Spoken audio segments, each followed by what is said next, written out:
também vem de uma base que não é tão favorável a estudar na instituição federal mesmo. E você tá falando uma coisa que me fez até lembrar lá do primeiro semestre, assim, tipo...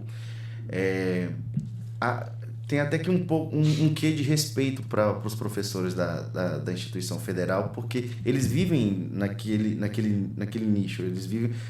Não é uma redoma, mas por falta de palavra melhor, eles vivem daquele jeito ali. Igual, por exemplo, lembrei que agora com você falando, tipo, não sei, eu não vou falar o nome, mas do professor de cálculo 1, né? Puxando aquele cálculo absurdo ali, tal, e tentando desafiar, estimular os alunos ali, e sempre falando assim, Mariana, você sabe isso. E eu olhando assim, como é que aquele tuquinho de gente pequenininho sabe aquilo ali, sabe? E tipo assim, e você vê aquela divergência, sim, sabe?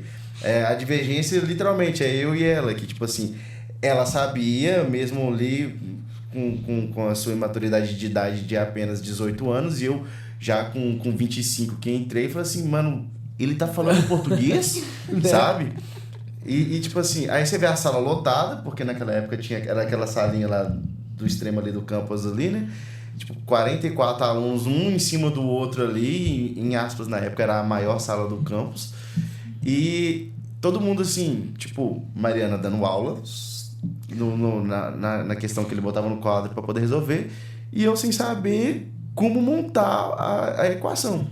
Sabe? Uma dualidade incrível, né? E assim, é importante trazer isso, sabe? Porque tem hora que a gente quer avançar no curso, quer ali entender o que o professor tá passando, mas eu acho que vale a pena a gente dar uma pausa e falar assim, olha, eu não tenho firmeza no básico ainda. Sim. E a gente ter a consciência que a gente tem que voltar literalmente na matéria do ensino médio, sentar, estudar, fazer exercício, porque na faculdade federal, o professor ele não vai te perguntar, você sabe? E olha que lá no Cefet a gente ainda tem o privilégio, por ser uma unidade menor, os professores ainda disponibilizam tempo para tirar dúvidas, sim, na parte da tarde. Sim. Só que aí entra na restrição ali de quem trabalha. Eu não consegui ir, por exemplo. Sim, exatamente. Então, assim, cabe você entender qual o seu nível, para você se focar nele, porque sem ele, não adianta você querer dar um passo maior que a perna, sabe? Com certeza. Que não vai travar. Eu enxergava, quando eu tava na FMG, eu via muito isso aí, sabe? Eu estava no direito e na época vários professores meus eles acumulavam cargos, né? Então tinha professor que era promotor, tinha professor que era juiz. Então assim, muitos davam aula por paixão mesmo. Ele não tinha necessidade nenhuma de estar dando aula, mas ele gostava, ele tinha um negócio para estar ali. Só que ao mesmo tempo ele não tinha tempo para poder te ajudar, sabe? Sim. Aí eu lembro que alguns professores que eram mais, né, preocupados com isso, eles ficavam assim procurando milimetricamente quem poderia ser uma pessoa para poder dar um suporte ali para eles, né? Assim, a monitoria. Uma monitoria, um negocinho assim. Às vezes nem o monitor, cara. Assim, porque o monitor, ele tinha que passar por um processo seletivo, ele normalmente ele recebia alguma coisa para poder estar ali, né? Ou seja em horas, seja monetário mesmo, mas alguma coisa ele ganhava, ele lucrava com aquilo. Mas tinha vezes que o professor ele sabia que a matéria que ele estava dando era uma matéria difícil para alguns, aí procurava algum ex-aluno dele que era crânio naquela matéria e perguntava, cara, que você tem disponibilidade tal dia, tal hora, sei lá, e dá um suporte para a turma? Só que entra naquele problema aí quem trabalha, né? Sim. A gente estava de manhã, por exemplo, eu estava de manhã, trabalhava à tarde, pegava bico 3 vezes por semana à noite. Então, para mim era inviável eu estar ali na monitoria. Aí no dia que eu tinha que ir numa monitoria, né, que eu falei assim, cara, hoje não tem jeito, eu preciso ir mesmo, não vai ter como. Aí eu ia pra monitoria, avisava que eu vou chegar 2, 3 horas mais tarde no serviço. Meu serviço, ele permitia fazer isso vez ou outra, não sempre, mas aí depois eu tinha que pagar essas horas. Aí pra eu pagar as horas, virava mais uma bola de neve, dava uma confusão absurda para conseguir fazer isso aí. É complexo, cara. A vida do estudante O bacana também, cara, é que a gente não pode só crucificar a instituição federal, também tem que ver o que ela faz. Eu lembro que de início, não sei se você lembra disso, mas de início foi disponibilizado, eu acho que ainda até o Cefet aqui em Corvelo faz isso, disponibilizar matéria optativa de introdução ao cálculo. Sim. Sabe? Até uma dica para quem tá vendo, se for o mesmo caso que eu, por exemplo, vindo de uma instituição pública, estadual, e tá apertado, não é vergonha nenhuma voltar ali. Porque se você voltar, regredir, ele retroceder, não é retroceder, mas pegar esses 6 primeiros meses de introdução ao cálculo, com certeza quando você chegar no cálculo, cálculo 1, 2, 3, seja qual for, você já vai ter uma bagagem, ele vai ter uma base que vai te proporcionar ir para frente, sabe? Então, tipo assim, o Cefet fez isso na nossa época, só que na nossa época, né, pegou o horário, que era um horário que era tipo assim, de 4 a 5. Não era tão viável, né? Teve de física também. acontece. Antes de ter física 1. Eu acho que, se eu não me engano, física 1 a gente começa, eu acho que, se eu não me engano, no terceiro período. E a professora de física, ela deu uma introdução à física no segundo período, que também era optativa. Que também é exatamente isso. Era em horário mais restrito, né? Esse aí, foi bom você ter Mas pontuado isso, porque normalmente as instituições federais, e nesse ponto elas ganham muito, elas saem muito na frente, né? As questões das optativas, por exemplo, você poder fazer em instituição privada é bem mais complexo. Normalmente são matérias ali, algumas pagas, né? Você tem uma quantidade mínima ali que é exigida, que não vai afetar em nada no seu pagamento, mas se você quiser alguma coisa um pouquinho extra, você vai ter que custear por conta própria. E aí entra a parte boa ali da instituição federal, né? Um outro ponto que eu tiro o chapéu também, não sei como que tá no Cefet hoje, mas pelo menos na FMG era excepcional os laboratórios, cara. Eu conheci, os laboratórios de engenharia lá da FMG eram excelentes, não sei como é que são do Cefet hoje. Aqui são, desde o início, né? Desde o técnico, né? Sempre deu show, cara. Sim. Uma estrutura que, pra aqui, Curvelo... Sim. A estrutura daqui, pelo que eu conheço dela, ela não é só por Curvelo, não. Ela é muito boa mesmo. Ela é muito boa, cara. Ela é excelente, na verdade. Eu tinha...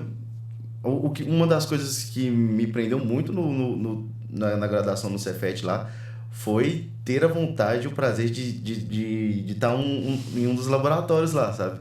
Era muito bom. São excelentes mesmo. Uma curiosidade, na minha época que eu estava fazendo mecânica dos solos, estava na época da pandemia.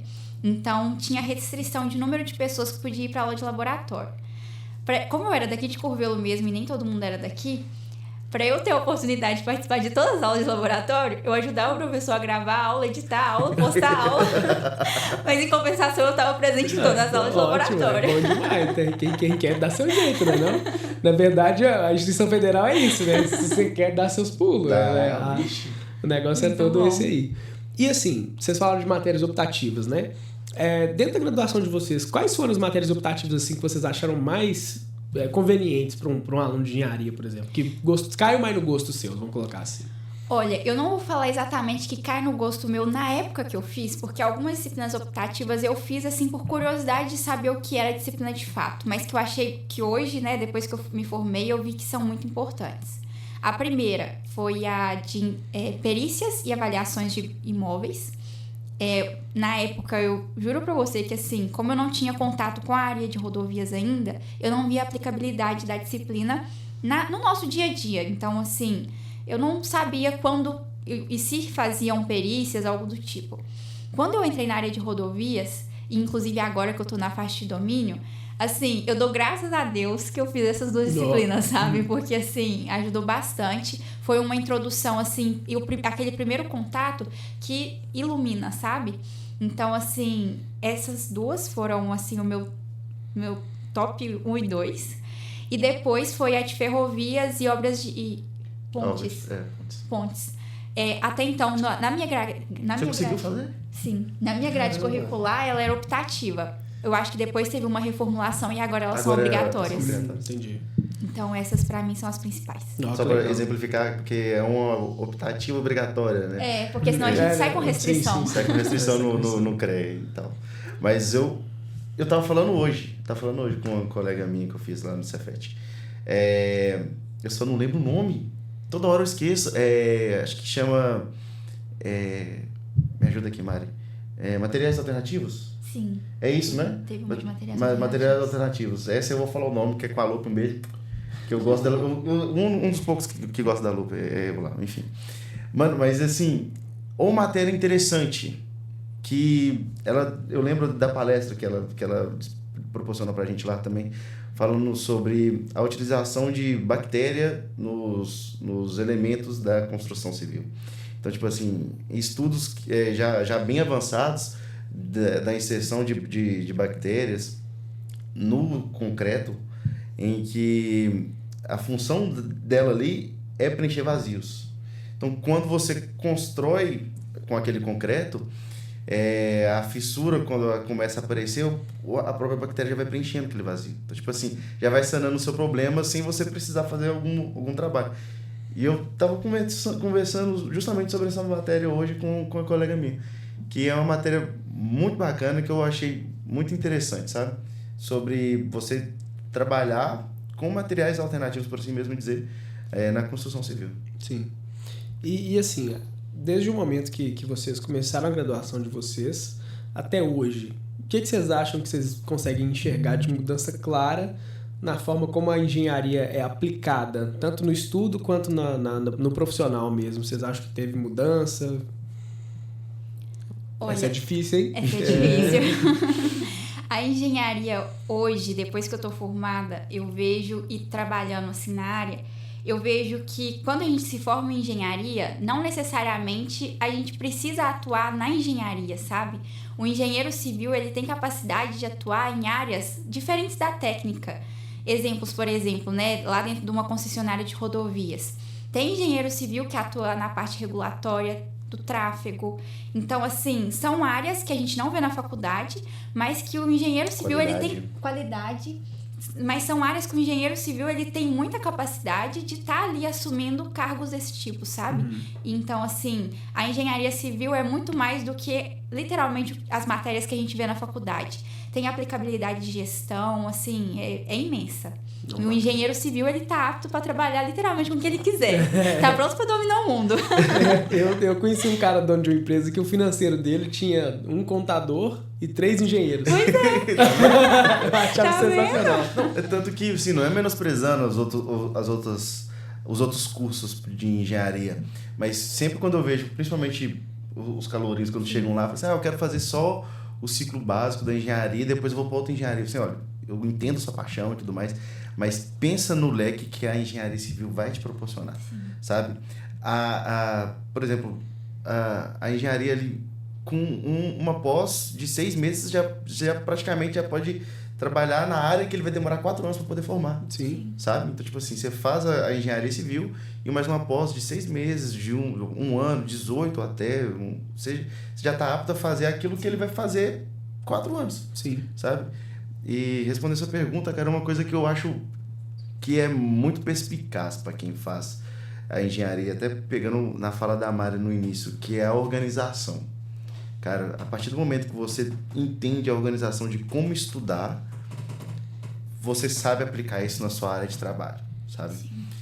Tipo assim, principalmente na área de rodovias, na época que dava ampliação, tava uma loucura, e hoje, como é que tá a conserva, eu vejo de longe vocês ali, se não souber se organizar, o negócio não anda, né? Não anda, nada. Prioridade zero. É tudo pra ontem. Normal. E uma pergunta, assim, muito pessoal minha, mas que a gente levantou essa questão em vários temas que a gente debateu aqui com o pessoal. Como vocês enxergam inteligência artificial, tanto para o estudante quanto para o profissional de engenharia hoje? Porque é uma mudança, assim, gigantesca. Eu confesso que eu não tive chat GPT na época que eu tava fazendo trabalho de faculdade. Pois é. Quem dera se eu tivesse tido a oportunidade.